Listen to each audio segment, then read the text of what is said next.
you talk a lot about financial literacy, and I think you talk about a lot of the mistakes that y'all made, but that you focus on a high savings rate.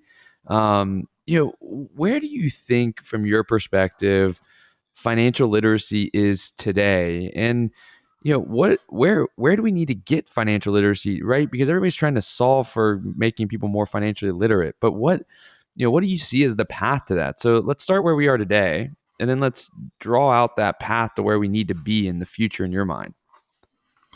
Yeah, I mean, I think, I just did an article about this a few weeks ago, actually, and like, there's a statistic. I forget what the percentage, but it's pathetically low. Like the number of people that could cover if they had $1,000 emergency, without having to borrow for it or to take from their retirement accounts or something like that.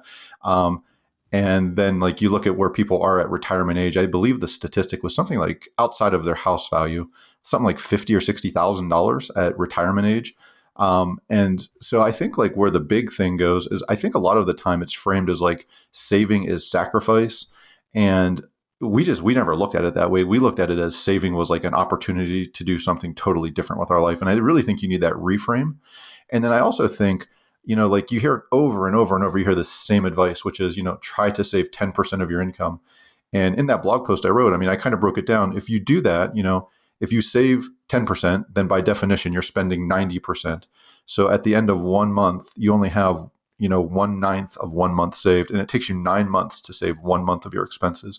Whereas if you flip that, and like, so in this financial independence, retire early community that I'm part of, we talk a lot about saving like 50%. And that's what my wife and I did, living off of one income. And granted, we've had some good fortune of living in a relatively low cost area, and we both had above average income. So I mean, there's some things baked into being able to do that, but there is a lot of people that can and just don't, because it's so accepted that, 10% is what you save, and you spend so much on your house and on your car. And so by making a couple of different big decisions, if you're saving 50%, now you say you have a month saved in only 1 month. And that 6 month emergency fund you hear about all the time, you have it saved in 6 months, and you're making progress and you have all this momentum.